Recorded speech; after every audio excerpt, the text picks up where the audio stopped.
Perfeito. Então, muito obrigado, né, a todos aqui. A gente está aqui com a presença, né, do Dr. Marcos Lira e também junto conosco a Eduardo Pontal Ribeiro. Né, a gente vai discutir aqui uma tese, né, que foi apresentada pelo Marcos o programa de pós-graduação em Economia do Instituto de Economia da Universidade Federal do Rio de Janeiro, né, que são 3 ensaios sobre concorrência, inovação e infusões horizontais. E o professor Marcos, né, ele é professor adjunto no Departamento de Economia da Universidade Federal Fluminense e pesquisador do Grupo de Direito e Economia e Concorrência, GDEC, da UFRJ. Né? Então, essa é uma oportunidade aí de nós, do CAD, aí, se aproximar do Departamento de Estudos Econômicos, se aproximar da academia, e a gente está nesse novo formato aí, né, de seminários de Economia e Direito da Concorrência. Eu acho que é das competências que o Departamento de Estudos Econômicos tem, né, de criar esse debate, esse diálogo, e eu acho um tema muito interessante aí do seu doutorado, que se apresentou agora, que foi em 2022, né?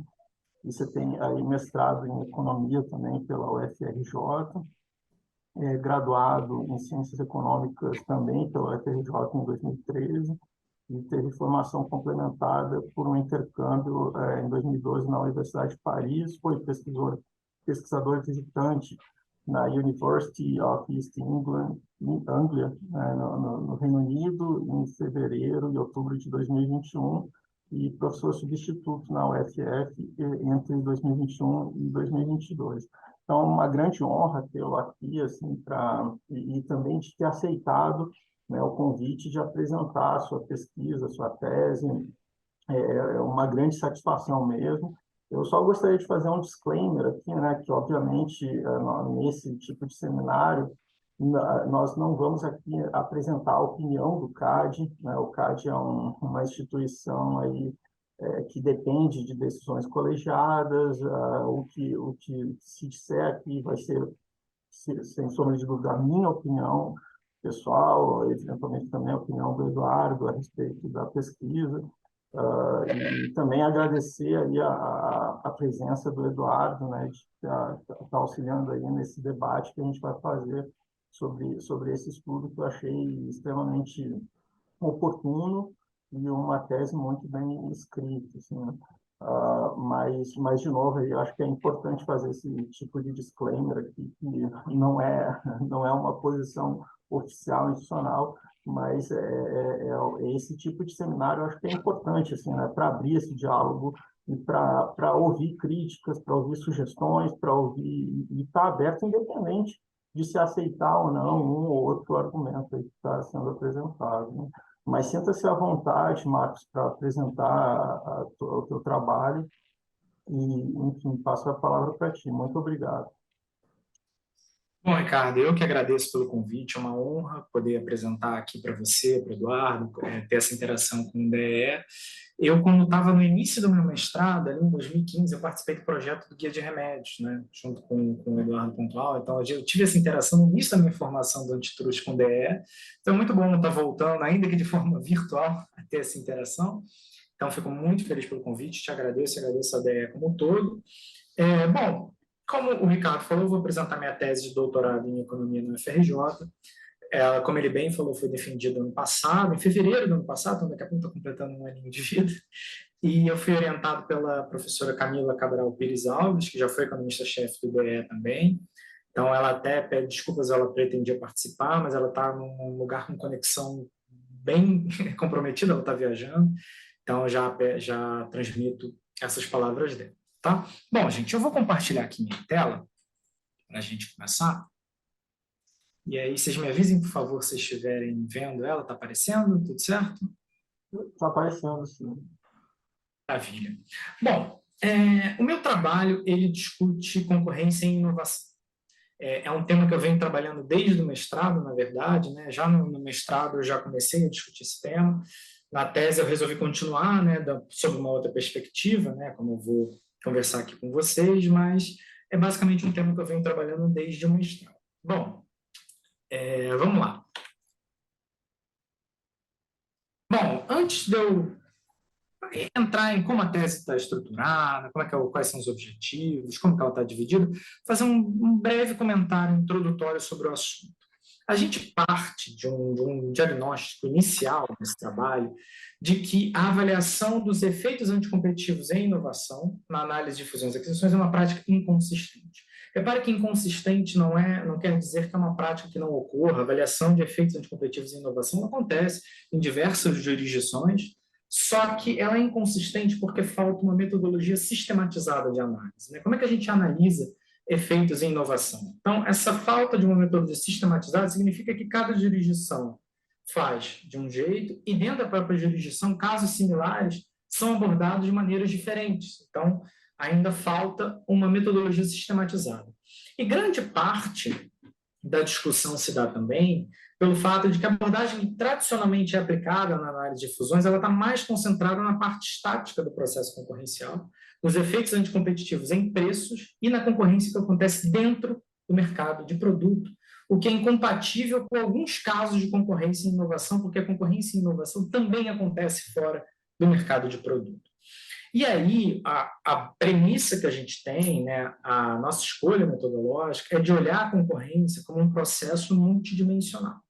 Por multidimensional, eu entendo que eu estou usando o conceito de concorrência schumpeteriana, que lá do Capitalismo, Socialismo e Democracia de Schumpeter, de 42, ele falava que, olha, a concorrência em preços ela é um aspecto importante do processo concorrencial, mas é o lado passivo da concorrência.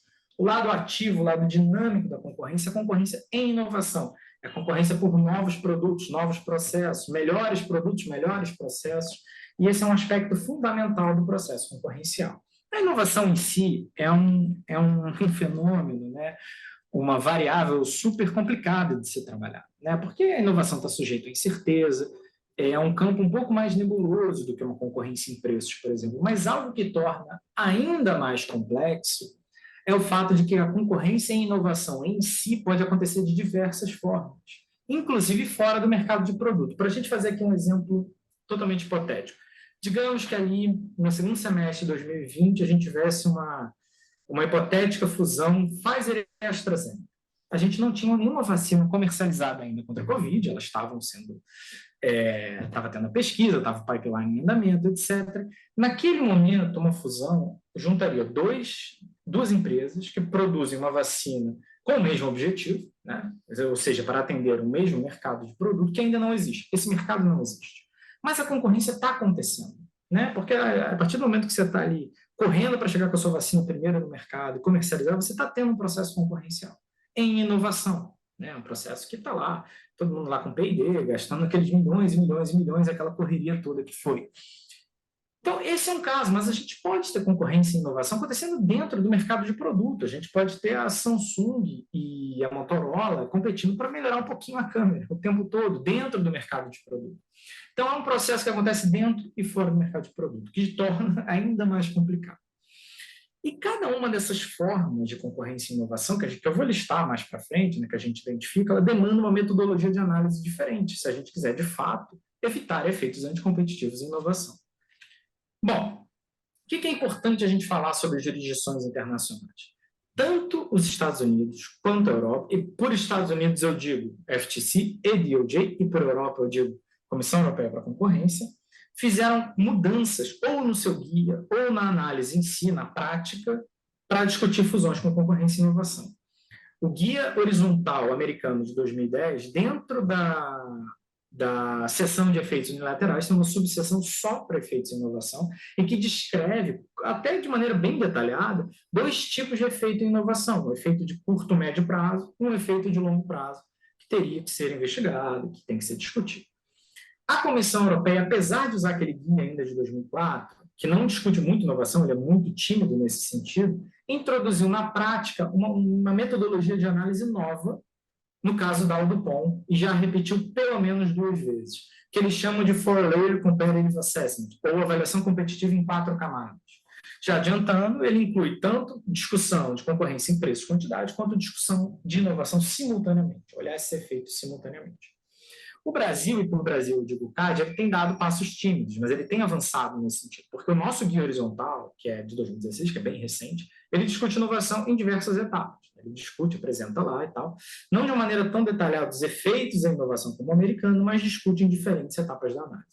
E a gente tem dois casos que são emblemáticos na discussão de inovação, que é Itaú XP e Bayer Monsanto.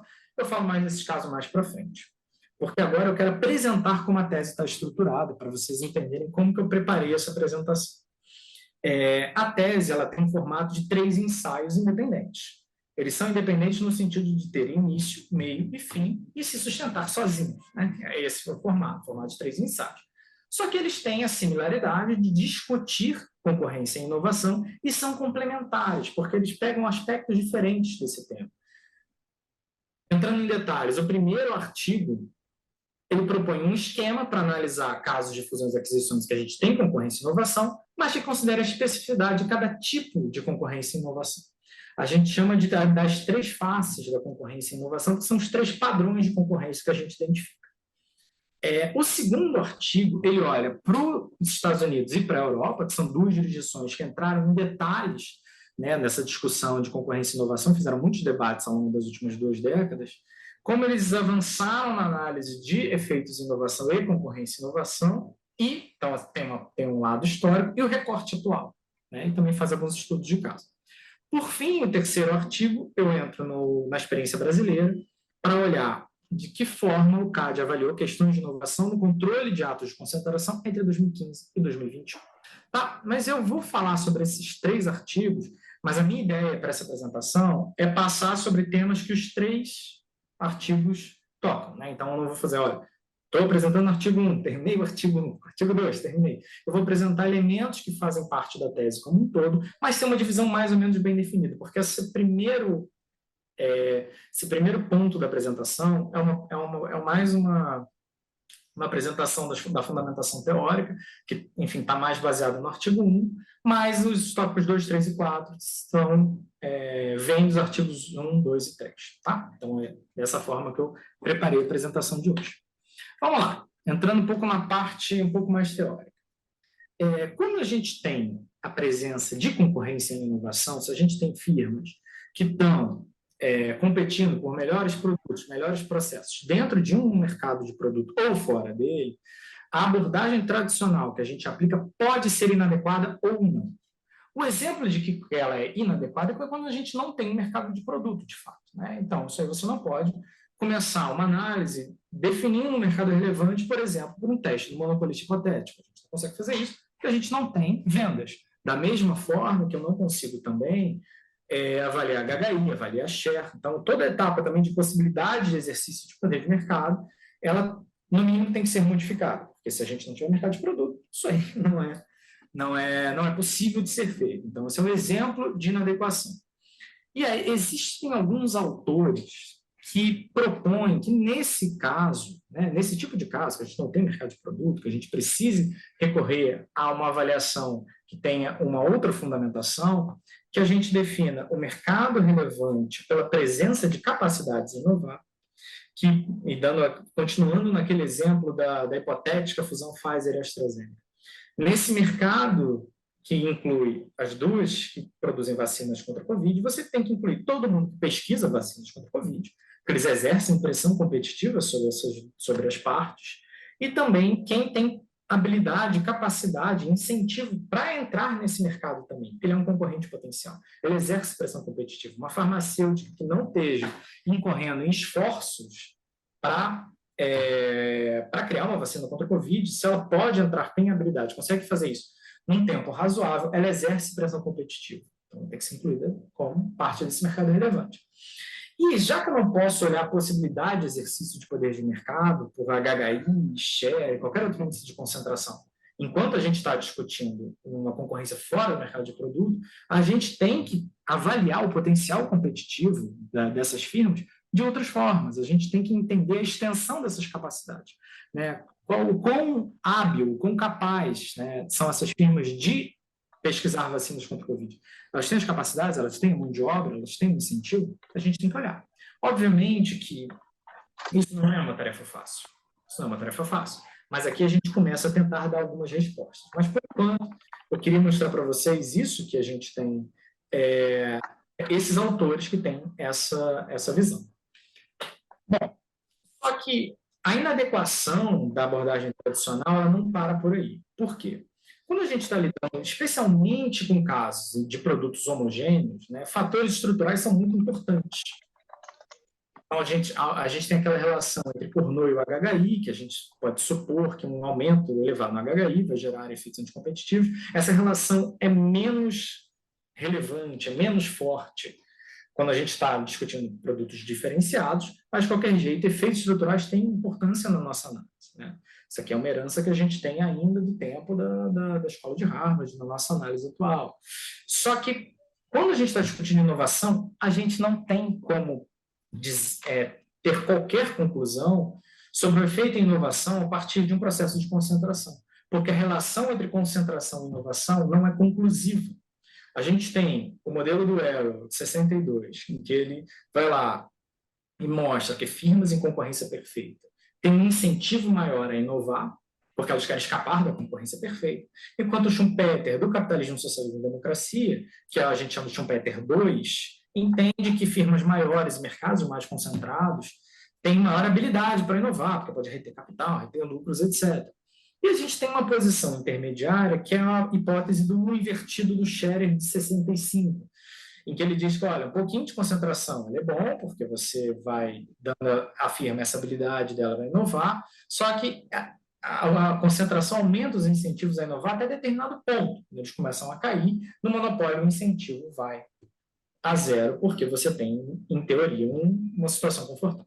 Só que todas essas abordagens, essas hipóteses schumpeterianas, elas foram testadas e elas têm alguns problemas, porque assim, você não tem uma resposta definitiva que vale para diferentes setores, cada setor é um setor. E os artigos que tentaram fazer uma avaliação mais geral, eles têm críticas de problemas de endogeneidade, e essa literatura não é conclusiva. Não é conclusiva. Então, se a gente não pode pressupor que um aumento da concentração, que a junção de duas firmas, gere a possibilidade de efeitos anticompetitivos, a gente tem que ir para buscar um outro caminho. A gente precisa de um outro mecanismo, além de olhar caso a caso. Então, assim, para a gente avançar um pouco, na tese, a gente considera, como a maior parte da literatura faz, que os efeitos negativos em inovação, os efeitos anticompetitivos, eles vêm de uma redução dos incentivos a inovar. Então, nessa situação em que eu talvez não tenha como definir mercado relevante da maneira tradicional, tem que buscar uma alternativa, não consigo ver a possibilidade de exercício de poder de mercado, ainda tem uma outra questão, que é como a gente avalia efeitos unilaterais, como é que eu avalio uma potencial redução dos incentivos a inovar. Uma resposta que a gente tem no caminho é fazer algo parecido com o que a gente faz para produtos diferenciados. Quando a gente tem diferenciação de produto, é muito comum a gente olhar a proximidade competitiva dos produtos, né? O quão substitutos eles são. Por isso a gente olha a taxa de desvio, por isso que a gente olha GUP e o PP, que são índices que vêm do modelo de Bertrand com diferenciação de produto, porque eles consideram essa proximidade competitiva. E da mesma forma que quanto mais próximas as firmas, maior a externalidade negativa que uma firma exerce sobre a outra, a gente pode dizer que para a inovação há algo parecido. Porque a partir do momento em que eu sou ameaçado por um concorrente, eu tenho mais incentivos a inovar. Se o meu concorrente ele é bem sucedido em alguma inovação, eu perco vendas para ele, ele captura minhas vendas. E se ele captura as minhas vendas, eu vou ter um problema. Então, assim, a existência dessa proximidade competitiva, produtos que são substitutos próximos, eles geram incentivos a inovar, por causa da rivalidade. E quando você tem um processo de fusão entre firmas que são muito próximas, que tem, por exemplo, a Pfizer e a AstraZeneca tem grande proximidade entre as suas vacinas. Ainda que sejam tecnologias diferentes, logo terão preços diferentes, eles são substitutos bem próximos. Né? Quando você tem uma fusão desse tipo, você internaliza essa externalidade e você reduz os incentivos a inovar. Então, Isso já é uma primeira pista, né? Esses chamados business team effects, esses efeitos roubo de vendas, essa captura de vendas para uma inovação bem-sucedida, começa a nos dar o caminho, né? A proximidade competitiva indica um potencial de uma inovação maior. Só que, de qualquer jeito, a gente tem que sempre olhar caso a caso. Mas a partir desse mecanismo e a partir da literatura, a gente consegue identificar as diferentes situações que a gente tem em concorrência e inovação, que a gente chama de 3 faces da concorrência em inovação. Bom, para montar esse framework da gente entender que a concorrência e inovação acontece por 3 padrões, e a gente tem que olhar esses 3 padrões de concorrência para evitar efeitos anticompetitivos, a gente faz isso porque a gente entende que não há um framework para as autoridades que organize a literatura.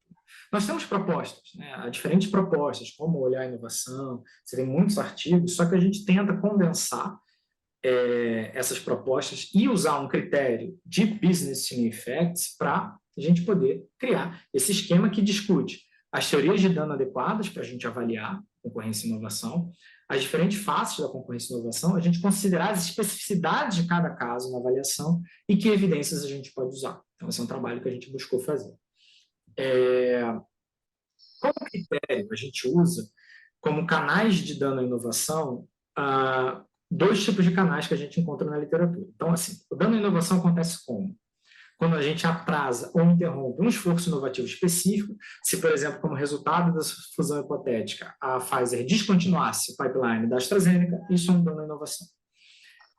Ou quando a configuração do mercado pós-fusão gere uma estrutura com menores incentivos à inovação, a novos produtos. Então, esses são os canais de dano à inovação.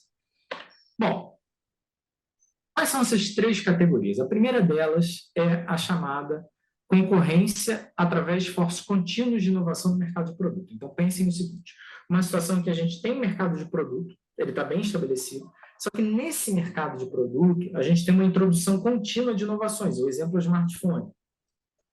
O design melhora um pouco, a câmera melhora um pouco, então você tem ciclos curtos de inovação acontecendo continuamente.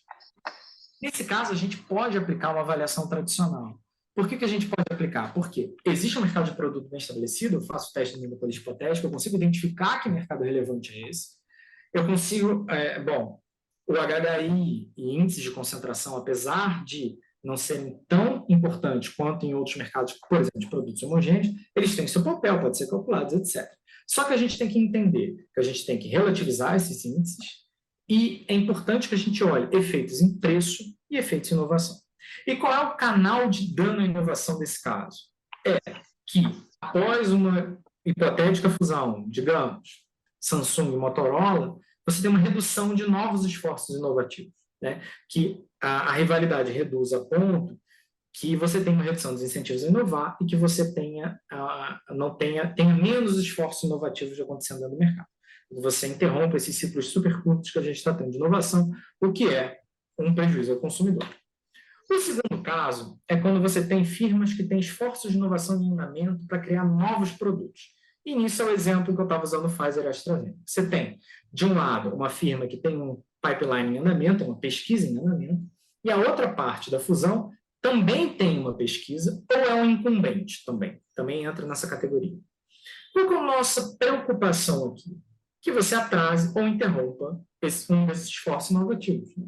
A gente tem casos na literatura, na jurisprudência, especialmente americana, em que se discutiu esse tipo de dano à inovação, se aprovou o caso e houve esse atraso, essa interrupção do pipeline em andamento, o caso de Genzyme Novozyme, que é um caso importante, mas dadas aqui as restrições de tempo, não vou entrar em detalhes, mas está tudo lá na tese. Bom, só que aí, dentro desse caso, a gente pode olhar de 2 formas.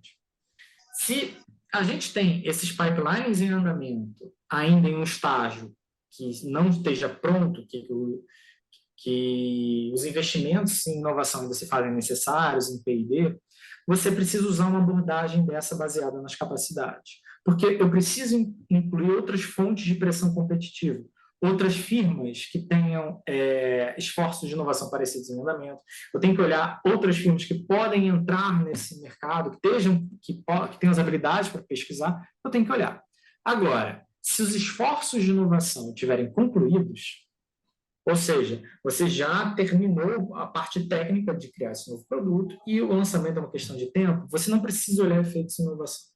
Você precisa olhar apenas o efeito em preço, porque a inovação não está mais sob risco, né? Então, essa é uma questão. E por que eu falo desse caso? Por que eu falo, tudo bem, mas não é muito específico, né? A gente olhar, tudo bem, caso em que a inovação já esteja pronta, esteja acontecendo uma fusão, porque essa era a análise de fusão em muitas jurisdições até alguns anos atrás, né? Até uns 10, 15 anos atrás, muitas jurisdições só falavam de inovação se fosse um caso que estivesse pronto, não estavam tão preocupados com o pipeline em estágios anteriores.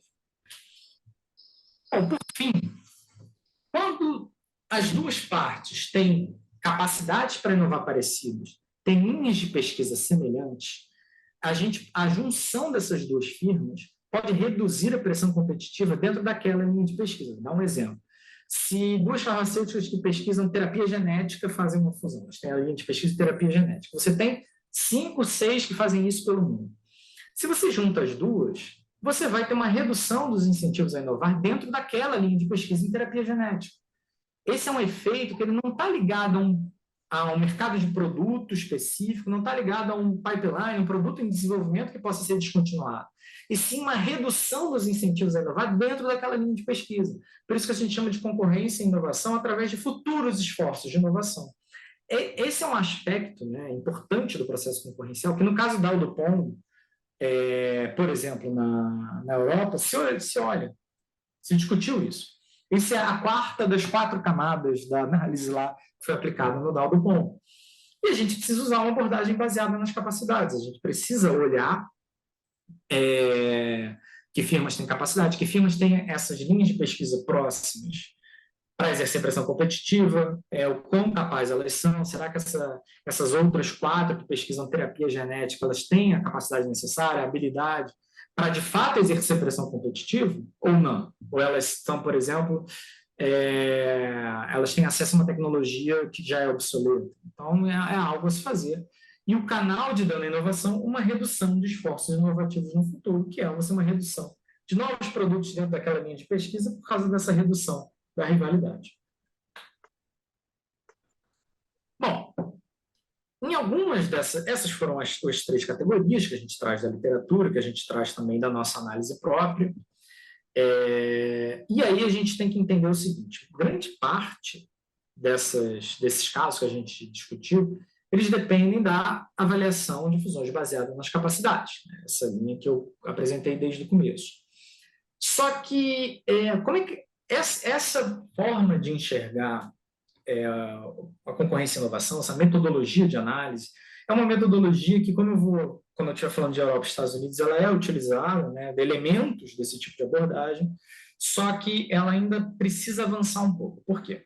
Para uma avaliação desse tipo funcionar, a gente precisa primeiro, para montar um mercado relevante, em caso que você não tem mercado de produto, por exemplo, a gente tem que entender quais linhas de pesquisa as partes estão envolvidas, quais outras firmas estão envolvidas nessa linha de pesquisa ou têm capacidade para fazer isso, para definir o mercado relevante, mas a gente tem também que entender o quão capazes são essas firmas em desenvolver inovações, né? Qual a extensão dessa capacidade? Eu tenho que avaliar a possibilidade de exercício de poder de mercado, né?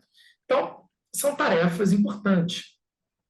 E a gente tem que sair um pouco da teoria da firma tradicional para a gente poder discutir. Porque quando a gente pega, por exemplo, a Edith Penrose, uma autora, que discute muito essa questão da heterogeneidade das firmas, né, como elas são idiosincráticas, e cria essa abordagem baseada nos recursos da firma, que entende que as firmas são conjuntos de recursos e que esses recursos, essas capacidades representam o seu potencial competitivo, a gente entende como adequado.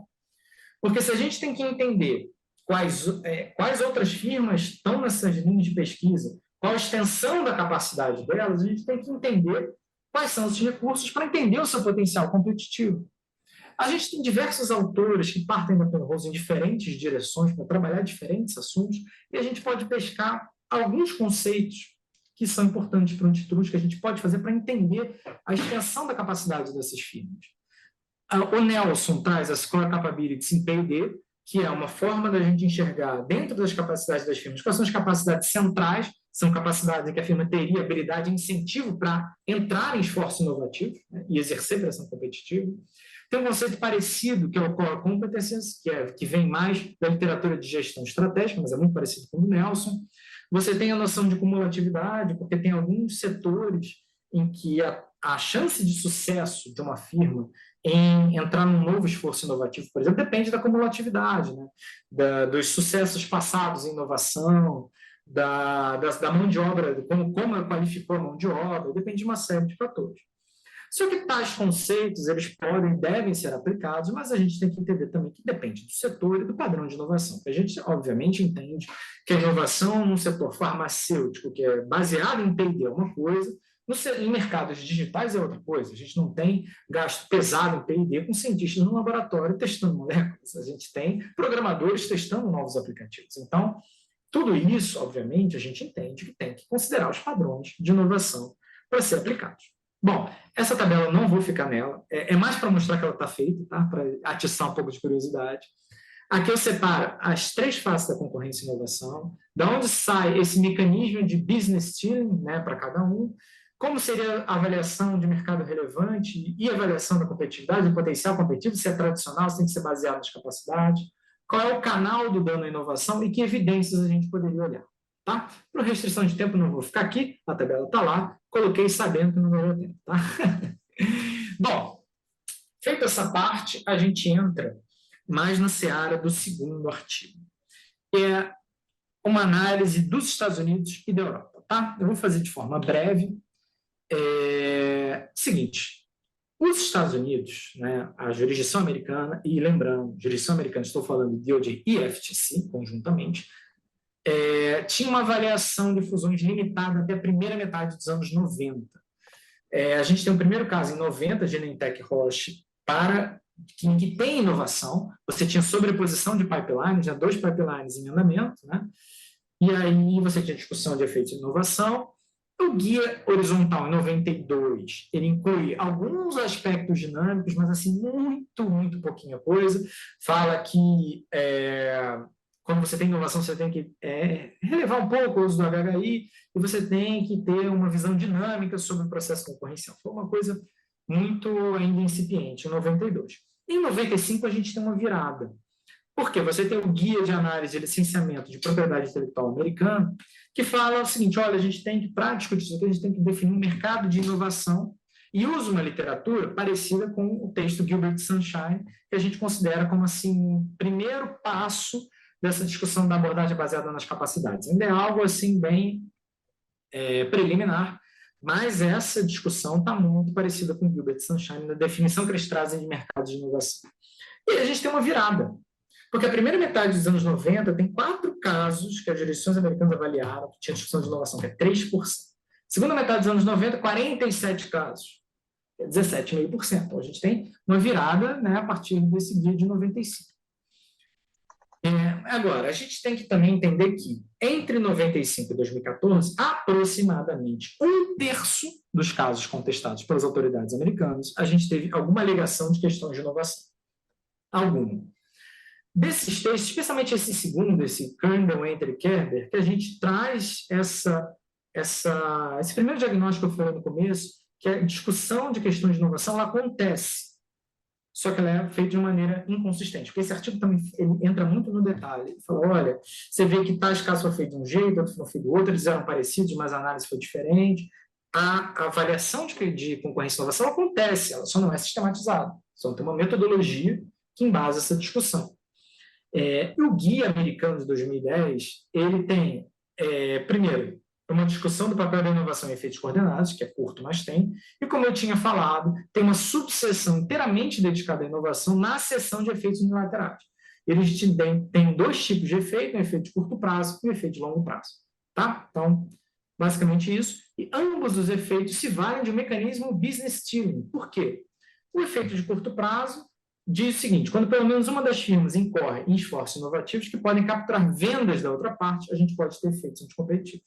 Então, essa questão da captura de vendas. No longo prazo, se a gente tem capacidades, ou seja, se a gente tem ali, por exemplo, uma linha de pesquisa próxima, para desenvolver produtos no futuro que poderiam capturar vendas da outra parte. Europa. Desde o começo da análise de fusões, a gente tem elementos relacionados à inovação sendo discutidos, mas eles vêm aos poucos, né? Aí, na tese, eu entro no detalhe, né, os guias que vão trazendo, cada um mais um pouco.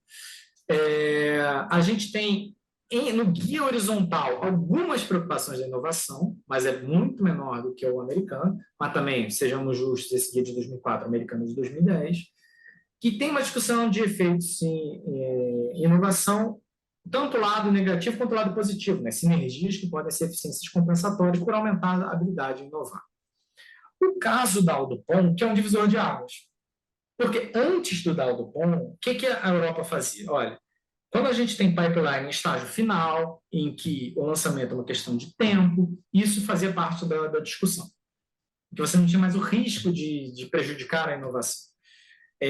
A partir de 2015, e esse artigo que eu estou citando aí, Todino, Vale, Stoican, mostra que a partir de 2015 você tem alguns casos que vão mudando paulatinamente a análise europeia até culminar no Aldupom, que apresentam um esquema fechadinho de análise, que é o Four Layer Comparative Assessment, que é depois replicado no Bayer Monsanto, na Via Lermel. No Aldupom, se vocês olharem, não tem esse nome, Four Layer Comparative Assessment, mas eles avisam assim: nós vamos aplicar uma metodologia que tem 4 etapas de análise. Aí no Bayer Monsanto eles chamam de Four Layer Comparative Assessment, que eles mencionando que já haviam aplicado no Aldupom.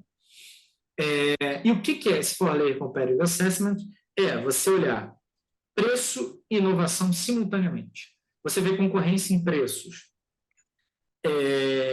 tanto a tradicional dentro do mercado de produto, como concorrência em preços envolvendo pipelines em estágio final. Você vê concorrência em inovação de pipelines em estágios anteriores, e você vê linhas de pesquisa e capacidades parecidas, que é inovação, concorrência e inovação através de esforços futuros. Então, esse é o Four Layer Comparative Assessment. Bom. Os americanos e os europeus, eles, de alguma forma, discutem inovação. O guia horizontal europeu, ele não define dano à inovação, ele menciona, e ele não apresenta um procedimento de como analisar. O americano, ele define dano à inovação, ele fala, olha, a gente tem 2 formas de dano à inovação, que é isso, isso e isso, mas ele não apresenta um procedimento de análise. Só que, apesar de parecer que o guia europeu e é de fato mais tímido na discussão de inovação, na prática eles criaram uma metodologia e aplicaram, que é bastante diferente. Então, assim, apesar da gente poder pensar o seguinte, olha, como é que o antitruste vai ficar olhando uma possível descontinuação de um pipeline que esteja em estágios iniciais, ou sobreposição de capacidade, mas é importante dizer que tanto o guia americano, no seu efeito de longo prazo, quanto a avaliação de 4 camadas europeia, estão discutindo isso. Né? Então, não é algo que a gente está propondo, discutir que seja super novo assim. Bom, o último artigo... Marcos, desculpa te interromper, eu não sei se você vai comentar adiante, mas quais seriam essas 4 etapas que a Europa menciona? É o seguinte, eles falam assim, olha, você tem que olhar primeiro concorrência em preços tradicional do mercado de produto. Você tem que olhar concorrência em preços que envolve uma sobreposição entre um produto que esteja no mercado de produto e um pipeline que esteja em estágio final. Né? Possivelmente, se ele já está em estágio final, você não tem mais a incerteza do processo de inovação. Está pronto, ele só não está no mercado, ele está exercendo uma pressão relacionada a preços. Então, você tem que olhar essa dimensão de concorrência em preços. A terceira e a quarta camada são de inovação. A terceira camada diz o seguinte, olha, a gente tem que se preocupar se a concorrência em inovação não vai gerar um atraso ou uma interrupção de um pipeline, que pode estar em estágio inicial ainda, não tem problema. Mas se você tem algum pipeline envolvido nessa sobreposição, você tem que avaliar se não há o risco dele ser descontinuado. Essa é a terceira camada. A quarta camada é o seguinte, se as firmas têm capacidades próximas, se elas têm linhas de pesquisa próximas, tem que avaliar se não vai haver uma redução que eles chamam de estrutural nos incentivos a inovar dentro daquela linha de pesquisa, dentro daquela... eles não usam o termo linha de pesquisa, eles usam o termo daquela área de pesquisa, daquela linha de trabalho. Então, se isso não vai gerar Então, isso eles chamam de análise de 4 camadas. No caso da Aldupom, o que eles usam para olhar, por exemplo, essa 4ª camada? Eles olham o seguinte, olha, existem 5 players que têm capacidades parecidas nesse mercado, da Aldupom e mais 3. A rivalidade entre essas 3, ela permite que você mantenha a rivalidade pós-fusão. Então, dentro dessa 4ª camada, eles entendem que não vai prejudicar no futuro. Então, esse é um exemplo. Beleza? Maravilha. Perfeito, obrigado. Nada. Não, mas é bom até, assim, os 2 formatos funcionam, né? Vocês podem perguntar também ao longo da apresentação ou depois também, que se eu deixar, eu fico tagarelando. Mas eu estou de olho no tempo, tá? Bom, o último artigo eu olho para dentro, né? Olho para o Brasil, olho para o CAD, porque partindo desse diagnóstico, olha, gente, o guia americano, ele tem efeitos em inovação, ele faz uma discussão muito interessante, e a frequência de análise de casos, né, tipo, todos os casos contestados pelo DOJ e FTC, 1/3 tem alguma discussão de inovação. Pode ser incipiente ou não, mas tem. Os europeus fizeram uma metodologia completamente nova. O que a gente fez? O que a gente pode dizer de fato, o Brasil discute inovação. O CAD discute inovação, seja no SG, seja no tribunal, há discussão. Há discussão em casos pontuais, como eu vou mostrar para vocês, mas há discussão. E aí a gente usou o seguinte critério. A gente considera como, e parecido com os exercícios empíricos americanos, a gente considera como um caso tendo questões de inovação quando, primeiro, o caso foi avaliado sob uma análise tradicional, né, para o mercado de produtos, etc., etc., em que questões de inovação são relevantes em alguma etapa da análise. Pode ser feito, inclusive, para efeitos unilaterais em inovação e preço. Por exemplo, se você teve um caso em que, se na discussão do HHI, do poder de mercado, você falou, olha, nesse caso tem bastante inovação, o HHI pode ser menos explicativo. Isso já tem discussão de inovação. E a segunda hipótese é quando o caso foi avaliado inteiramente por um procedimento alternativo. Quando eu digo inteiramente por um procedimento alternativo, o mercado relevante já foi desenhado como sendo um mercado de inovação. Né? Então, você não usou o passo a passo tradicional, você já definiu um mercado relevante de inovação e partiu de uma outra premissa. Então, sob essas 2 hipóteses, a gente olha se tem questões de inovação. Agora, a primeira dessas hipóteses, quando a gente tem análise tradicional, o que são questões de inovação? Se tiver discussão de inovação no mercado relevante, não é uma análise tradicional. Esse é um critério. Porque a gente está usando o mercado de inovação. Então, esse é o nosso critério. Agora, a partir da etapa seguinte, né, da possibilidade de exercício de poder de mercado, da análise de índice de concentração, de share, a gente já pode ter discussão de inovação dentro de uma análise tradicional. A gente pode ter o papel reduzido dos índices de concentração, o papel reduzido da participação do mercado, para explicar aquele mercado. Como é um pouco nos produtos diferenciados também. No efeito unilaterais, a gente pode tanto discutir efeitos unilaterais em inovação, redução dos incentivos a inovar, etc., ou mesmo quando a gente discute efeito em preço e a gente tem uma discussão de inovação. Por exemplo, você tem barreiras de entrada em P&D e isso pode afetar a concorrência em preços. Ou a gente tem uma rivalidade, por exemplo, mais intensa em inovação que está jogando o preço para baixo.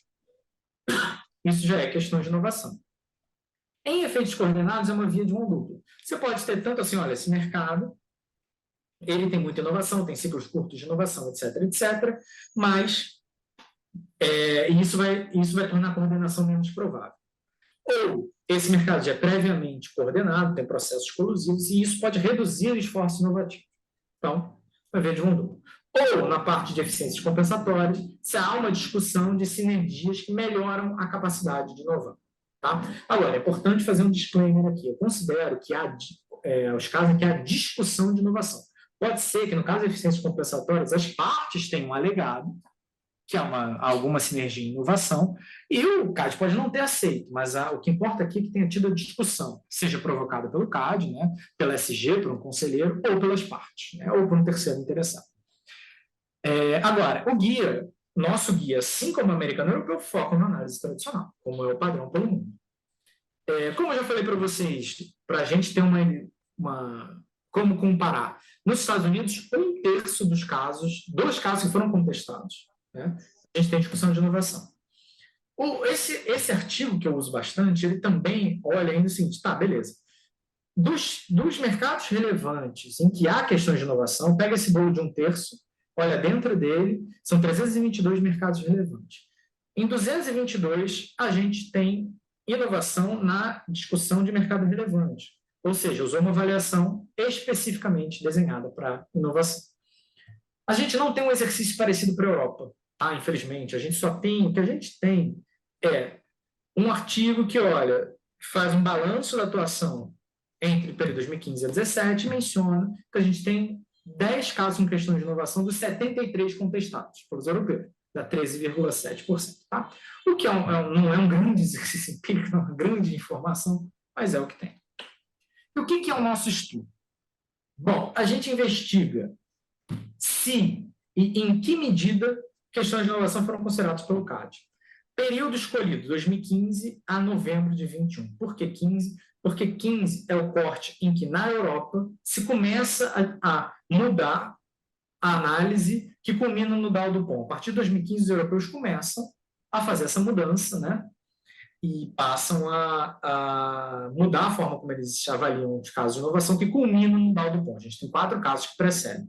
Também é o início da digitalização total dos processos do CAD, né? O que facilita bastante o trabalho. O corte para novembro de 2021 tem um motivo chamado eu precisava definir. E eu entendi que se eu fizesse um período menor, um período fechado, seria muito curto, porque 2020 tem pandemia. Então, a gente optou que achou que metodologicamente faria sentido a gente terminar novembro de 2021. Obviamente, assim, em diferentes outros 2 artigos, esse último ele precisa ter ainda uma certa atualização e revisão antes de submeter. Os outros 2 já foram. Então, eu vou, obviamente, completar e possivelmente trazer para 22 antes de submeter. Bom, ferramenta que eu usei foi a pesquisa de jurisprudência do CAD, isso era 2021, e foi o ano que surgiu essa ferramenta, então eu aproveito o espaço para agradecer muito por essa ferramenta, porque aquilo ali na reta final da tese foi uma salvação. Nossa, vocês não têm noção. Talvez eu tenha sido o primeiro usuário intensivo fora do CAD dessa ferramenta. E o nosso critério foi o seguinte: tem que ter questão de inovação em alguma etapa da análise para entrar no bolo. A gente pesquisou alguns termos: inovação, P&D, patente, pipeline, variações desses termos, tem tudo isso detalhado lá no artigo. A gente olhou parecer do SG, nota técnica do SG e votos do tribunal, incluindo, obviamente, voto vista, voto vogal, tudo isso. A gente discutiu apenas casos ordinários decididos pelo tribunal. Isso é uma forma de equiparar ao desenho americano. Porque o desenho americano, o bolo que eles olham, são casos contestados. Casos que têm algum problema pelo desenho do antitruste americano. Né? As agências vão lá e contestam o caso. Então, para a gente ter um bolo de casos que eles entendem como contestados, que são problemáticos, que têm alguma questão, a gente usou casos ordinários, que tiveram decisão pelo tribunal.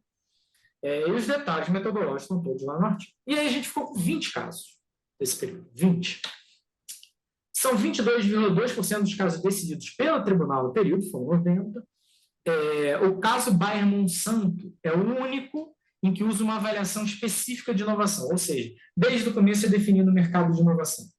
É definido o mercado de inovação e a gente parte disso para fazer as outras etapas. E a gente tem 4 efeitos de inovação discutidos dentro desse caso, que são relacionados à semente de soja e algodão, na pesquisa de semente de soja e algodão. Na Europa, esse caso é analisado pelo For-Layer Comparative Assessment. É muito bom a gente trazer isso, porque grande parte da nossa discussão tem muitos dos elementos que os europeus usaram. Os outros 19 foram casos que foram avaliados pela análise tradicional. Só que a gente teve, e é importante frisar, 5 casos em que a gente teve efeitos unilaterais em inovação. E todos esses 5 casos, o canal de dano à inovação discutido foi uma redução de esforços inovativos no futuro. Bom, essa tabela aqui, ela mostra a frequência, né, dentro desses 20 casos, a frequência que aparece questão de inovação em cada etapa. Então, em 2 casos, a avaliação de share, índice de concentração, teve uma discussão de a inovação poderia potencialmente tornar o HHI menos explicativo. Barreiras de entrada relacionadas à inovação, como, por exemplo, barreira de entrada em P&D apareceu 5 vezes, discussão de rivalidade em inovação apareceu 9 vezes, efeitos coordenados em preço, mas em que a inovação estava tendo algum efeito, seja porque o setor é coordenado e poderia prejudicar a inovação, seja porque há inovação e isso evitaria a coordenação. Efeitos unilaterais em inovação foram 5 vezes, como eu já mencionei, e eficiências compensatórias em inovação foram discutidos 5 vezes. Bom, a experiência brasileira é limitada, se a gente compara com a Europa e os Estados Unidos. A gente só tem um caso com avaliação específica de inovação, que é o Bayer Monsanto, e 2 casos em que a gente tem bastante discussão de inovação, que é John Deere Monsanto e Bayer Monsanto. Grande parte desse debate se deu também fora do Brasil, a gente trouxe esses elementos. Só que é importante a gente ter em mente que o caso Itaú XP tem um detalhe que é muito interessante, né? A ESG, ao fazer o parecer desse caso, ela discute o seguinte: olha, a gente entende, e essas são, enfim, empresas brasileiras, a gente entende que há concorrência e inovação nesse caso, a gente entende que ela é importante, a gente entende que a gente precisa analisar, mas a gente não tem as ferramentas para fazer isso ainda. E neste momento, na Europa, ainda não se tem uma solução definitiva de como olhar a inovação, porque o Dow do Ponto tinha acabado de acontecer. O Dow do Ponto foi um mecanismo que também sofreu críticas. Então, era um momento que isso estava fervendo na Europa. E o próprio Bayer Monsanto usar uma variação específica de inovação, definindo o mercado relevante em inovação desde o começo, já é uma primeira experiência muito importante para a gente. Algumas considerações finais para a gente terminar. Esse slide e mais um, e acabou. O dano à inovação ele pode acontecer de maneiras diferentes, tá? Porque a gente tem diferentes canais de dano à inovação, a gente tem diferentes faces da concorrência e inovação. E a gente precisa escolher um framework, uma metodologia de análise que endereça tais efeitos. Em alguns casos, o passo a passo tradicional é insuficiente, e para isso a gente pode usar uma abordagem baseada nas capacidades. No mesmo caso, a gente pode ter mais de uma face da concorrência e inovação. Você pode ter 2 pipelines ali simultâneos, que pode ser descontinuado, ao mesmo tempo ter linha de pesquisa próxima. São camadas de análise. A gente tem que usar uma teoria da firma que considera a heterogeneidade dos produtores para a gente entender melhor, né, esse processo. A gente precisa considerar as especificidades setoriais, né, para avaliar. Obviamente, a inovação não acontece de uma maneira homogênea, cada setor é de um jeito. Os americanos e os europeus eles fizeram esforços para analisar a fusão, tá? O guia americano, o Forley Comparative Assessment, mas as jurisdições ainda precisam avançar para incluir uma metodologia, uma abordagem adequada nos seus guias. Isso é importante. O guia brasileiro é similar nesse sentido de focar na análise tradicional, só que a prática americana e a prática europeia mostraram que tem avaliações específicas de inovação, desenhadas com o mercado relevante de inovação desde o começo. Só que agora, uma possível explicação para a nossa experiência limitada não vem só da maneira como a gente faz isso, mas sim pelo fato de que grande parte dos casos, os esforços de inovação se dão fora do Brasil. Então, qual que é o mandato do CAD para desenhar um remédio para evitar um dano à inovação, uma multinacional que faz P&D em Munique? Né? A gente tem essa questão também. Só que a gente precisa olhar, a gente tem Itaú XP, são empresas brasileiras que têm inovação importante ali, e o CAD é uma agência que ela faz muitos esforços para se adaptar a mudanças. Né? O CAD fez uma discussão enorme de mercados digitais e se prepara, agora está se preparando para fazer um guia vertical, então assim, o CAD se atualiza o tempo todo. Então a gente precisa avançar nisso. Porque essa é uma discussão que acontece lá fora, essa é uma discussão que é importante, a concorrência e inovação é uma dimensão importantíssima do processo concorrencial, e a gente precisa olhar isso. Aí eu finalizo só fazendo o último comentário. Eu, a Camila, o pessoal do GDEC, a gente tem essa discussão de inovação como parte da nossa agenda ainda. Né? A tese ela é uma etapa que foi, a minha tese foi uma etapa importante para a gente avançar nisso, mas a gente ainda continua discutindo, a gente quer continuar avançando nessa metodologia de análise, né, avançando na abordagem das capacidades e como a gente pode fazer uma metodologia ainda mais fechada, avançar também nas discussões de como o CAD avalia essas situações, para a gente propor, inclusive, né, mudanças, melhorias que a gente entenda que é importante. Então, a nossa agenda de pesquisa ela está aberta, essa foi uma etapa importante, mas longe de ser a última, e a gente continua entrando nessa discussão.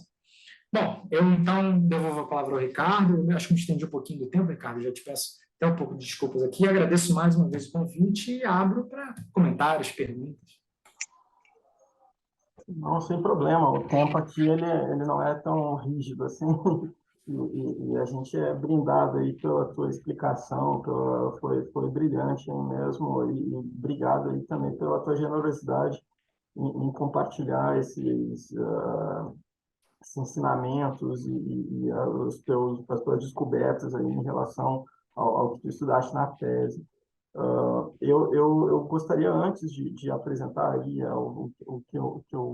algumas considerações iniciais, por já passar para o Eduardo, para ele fazer alguma pergunta, algum comentário, e daí talvez aí em seguida eu faça o meu e te devolvo aí a palavra. Assim.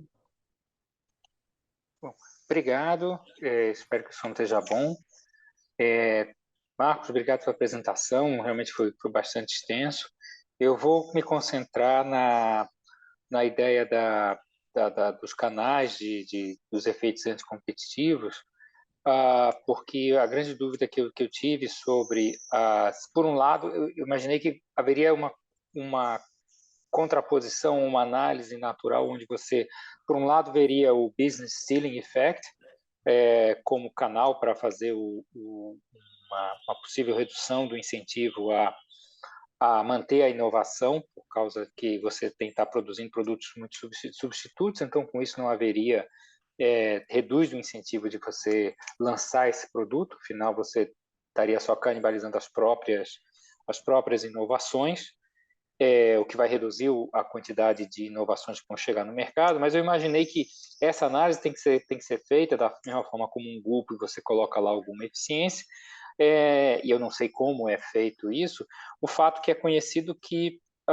P&D é uma atividade, pensando em pesquisa e desenvolvimento, mais do que inovação, é uma atividade com altos custos fixos e que escala ao mesmo tempo é muito importante para conseguir garantir o financiamento e até a produtividade. Talvez quatro cientistas pensam muito melhor do que dois apenas. E então a pergunta seria essa: se na análise que é feita para fazer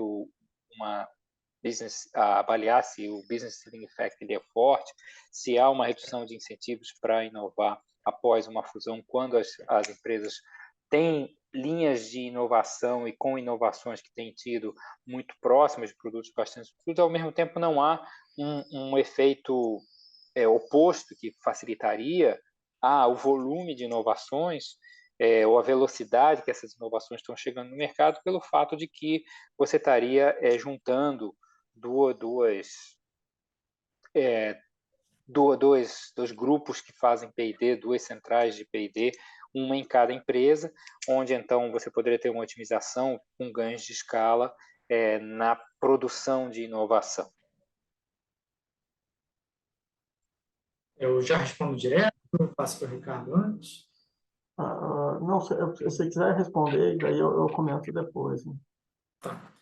Não, muito rapidamente, uma primeira observação é que assim, a gente tem que entender que existem diferentes formas de que a inovação acontece. Né? Inovação sendo intensiva em P&D é alguns setores, por exemplo, farmacêutico, agroquímico, não é. Agora, estando dentro, eu queria fazer essa observação, agora, estando dentro de um setor em que, de fato, é intensivo em P&D e que é, inclusive, mais fácil de quantificar, né, as nossas análises, a gente, com certeza, tem que olhar para as sinergias. Eu não entrei tanto em sinergias na minha discussão na tese, porque sinergias e eficiências em P&D é um pouco mais, digamos assim, pacificado na literatura. Porque a gente pode ter, sim, complementaridades, né? Por exemplo, a gente pode pensar que quatro cabeças vão pensar melhor que uma. A gente pode ter também como é que se diz? Uma redução de gastos duplicados também, que é uma forma de eficiência, né? Você pode ter. Então, você tem que contrabalançar. Assim, você tem o Farrell e Shapiro, eles fizeram uma versão da taxa de desvio para inovação, em que eles não colocam na equação, salvo engano, não sei se teve revisão depois, a parte de eficiência mais mencionam, da eficiência, que isso aqui pode dar. Então, uma discussão que tem sim, que é importante, essa complementaridade, a eficiência compensatória na discussão de inovação, geralmente é a complementaridade de processo de P&D. Mas é importante também ter em mente que inovação intensiva em P&D ela é importante em alguns setores, né? Não vai ser importante em todos. Obrigado, Marcos. Eu achei bem interessante todo o teu debate, o tema. Eu acho que é um tópico que, de fato, o CAD precisa se debruçar aí e pensar mais a fundo, né? E eu vejo que uma das questões, talvez, que é complexa nessa discussão é porque é como se descarta que apenas determinadas empresas teriam uma característica inovadora e eu acho que essa é a grande questão, assim, difícil de responder, tão difícil, por exemplo, quanto a aplicação na Tailwind Forum, do argumento de que não tem outro comprador disponível, né? Porque você tem vários players ali que podem ser compradores disponíveis. A mesma questão também aqui, você tem vários players que eventualmente podem ter algum tipo de inovação, né?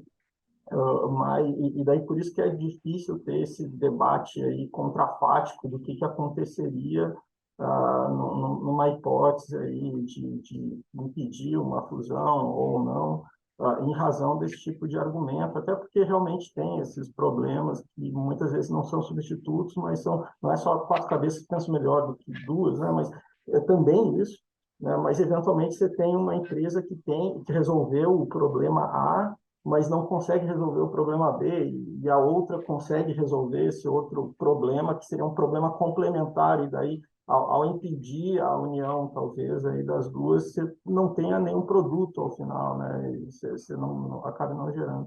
Mas eu acho que uma das questões que talvez Estados Unidos consiga analisar a inovação de maneira mais eficiente é porque eles têm o Electronic Discovery, né? Ou seja, eles têm acesso aos e-mails, eles têm acesso à documentação eletrônica e aos planos futuros de onde essas empresas pretendem entrar, né? Enquanto que aqui no Brasil, talvez nós temos aí acesso a formulários, mas não tanto a documentação eletrônica e ao discovery, e especificamente ao electronic discovery, que existe em alguns países, tanto europeus como próprios Estados Unidos, né? Então, acho que o debate sobre inovação ele fica muito facilitado quando você tem acesso a e-mails, quando você tem acesso a planos e uma série de outras questões que, embora o nosso esteja ali uma das questões do anexo, seja apresentar planilhas, apresentar planos, apresentar... Muitas vezes as empresas são um pouco econômicas aí a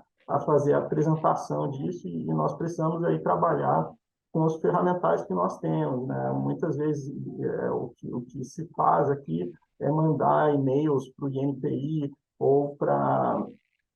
Talvez fosse interessante pensar em um procedimento padrão, assim, né? Mas em muitos casos isso é feito de mandar tanto para o INPI como para a Anvisa, como para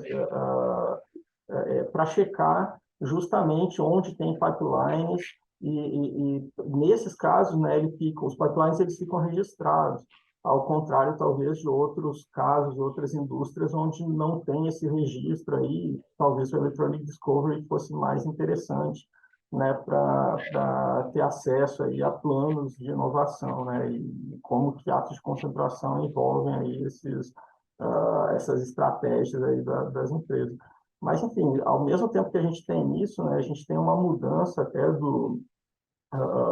das discussões sobre objetivos do antitrust, que está sendo colocado mundialmente, o novo brandeísmo, e talvez uma interferência muito forte quando a gente vê, e acho que grandes empresas, né, a gente vê muito essa discussão em mercados digitais, que também pode abordar em que medida o antitrust deve ser intrusivo ou deve ser comedido em faces de incertezas, né? E esse é um caso aí que, eventualmente, fazer essa análise contrafática sobre o que vai acontecer no futuro no mercado de inovação pode ser aí um freio aí do que... Eu não estou dizendo que a gente não deva olhar, eu acho que realmente esse é uma grande questão que se coloca, mas muitas vezes você não consegue responder que apenas determinadas empresas tenham essa característica inovativa, né? Até porque se elas conseguirem uma inovação tão grandiosa, eventualmente elas conseguem proteger por patentes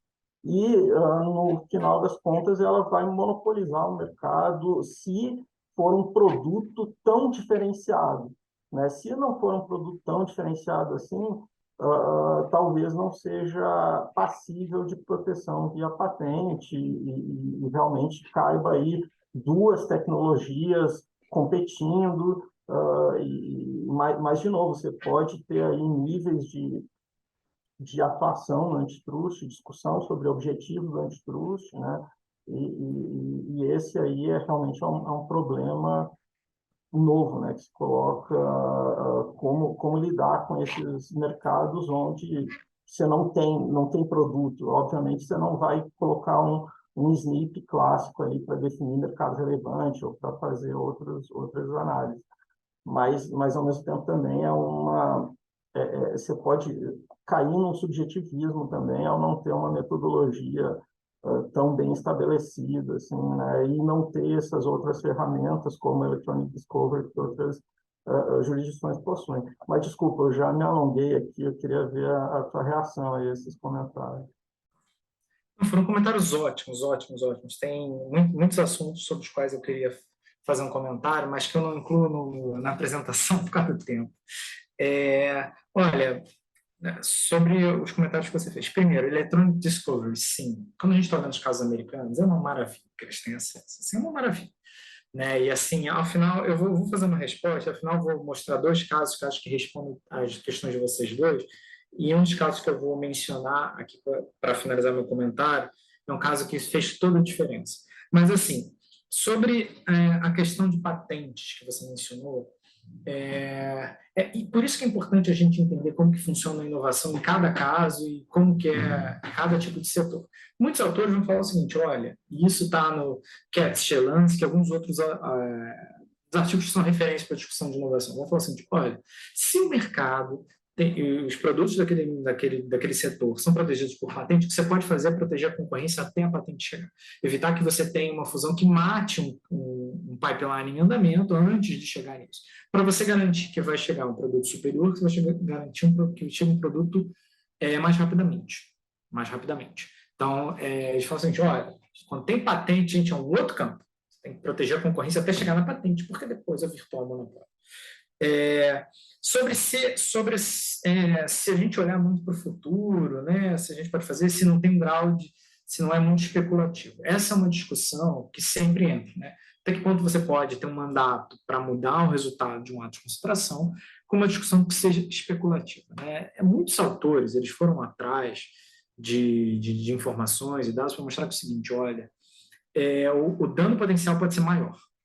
Porque se você tem setores que dependem da rivalidade para se ter incentivos a inovar, como, por exemplo, quando você tem uma firma que eles chamam de Maverick da inovação, sei lá, uma firma que ela investe muito em inovação e ela está jogando mercado para inovação e o mercado é característico. Será que se você tirar essa firma, você não mata o incentivo a inovar? E aí, com isso, eu vou citar os dois casos que ilustram bem.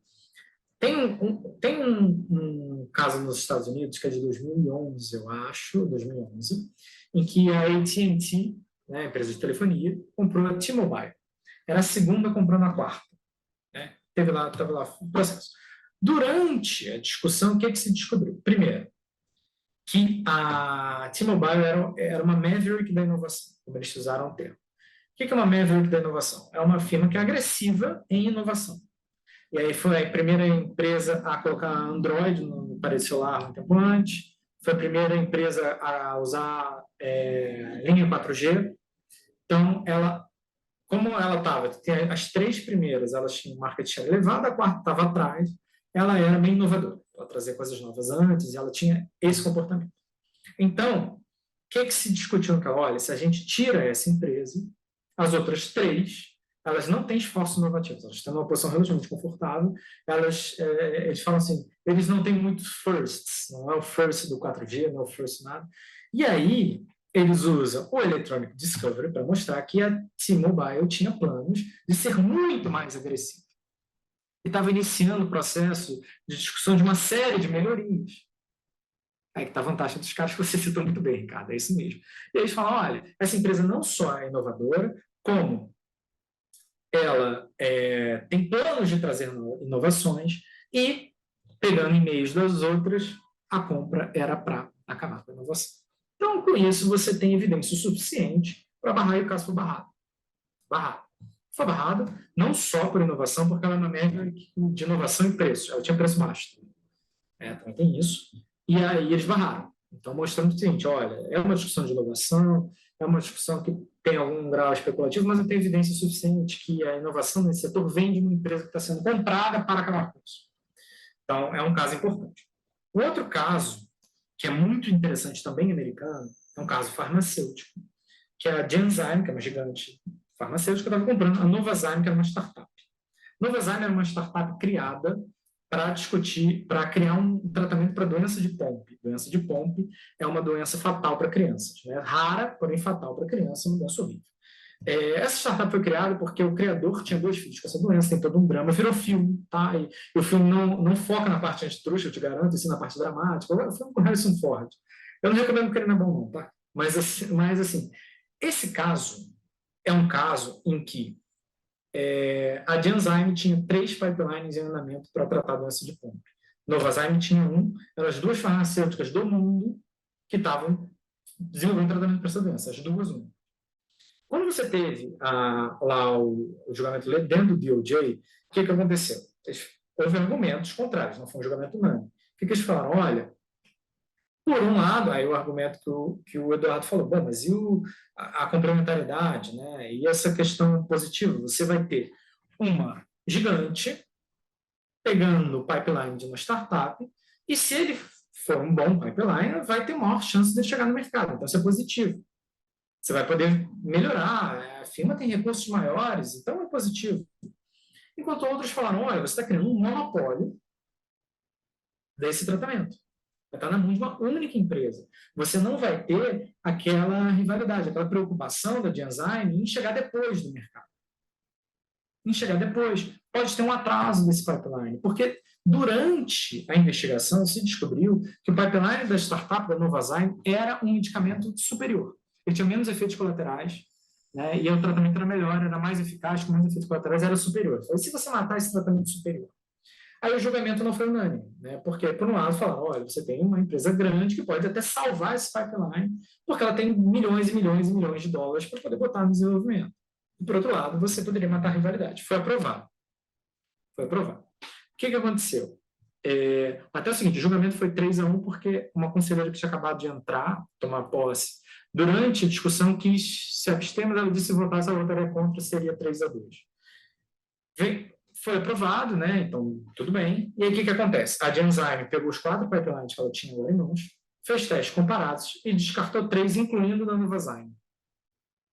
E fez um dos que ela já pretendia fazer. Então, ela matou a inovação. Qual que era a ideia? Depois, muito tempo depois, ela investiu e terminou esse pipeline. Porque quando estava acabando a patente do primeiro, ela pegou a molécula lá da Novazyme e terminou. Por quê? Porque é um tratamento superior de segunda geração. Claro, mas você precisa. Então, era um tratamento de segunda geração. Então, assim, esse é um caso em que você, olha, você permitiu, você não usou o mandato para fazer isso, mas você atrasou o acesso a um tratamento superior. Você atrasou o acesso. Então, isso prejudicou a inovação, porque um dos canais da inovação é atraso ou interrupção de um pipeline. Atrasou. E era, possivelmente, havia uma complementaridade, porque você tinha, a maior habilidade da Genzyme era maior, tinha mais cientistas, e isso aconteceu, né? Então, foi o que aconteceu. Então, assim, isso tudo é para dizer que, bom, por um lado, sim, os americanos eles têm acesso a evidências melhores, por causa do Electronic Discovery, e eles podem ter acesso à informação que a gente não tem. Isso foi o primeiro caso. O segundo, a gente tem que entender que esse lado positivo da inovação tem que ser considerado, mas a gente tem que considerar as coisas do caso. Será que criar um monopólio é uma boa, mesmo tendo uma possível complementariedade? Será que não é importante ter essa rivalidade? Então, basicamente é isso, gente.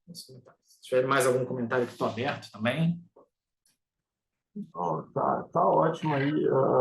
Eu gostaria aí de agradecer, né, tanto a tua presença como a do Eduardo, e também agradecer o GDEC. Aí, eu acho que a gente tem aí possibilidades aí de pesquisas conjuntas, futuras, aí, né, inovações entre CAD e IDEC, eu acho que é extremamente interessante, aí, até prevendo aí outros passos mesmo nessa pesquisa e também em outros. Então, agradecer muito a tua disponibilidade aí de ter apresentado para a gente e nesse novo formato aí que nós estamos pensando aí os seminários. Então, muito obrigado.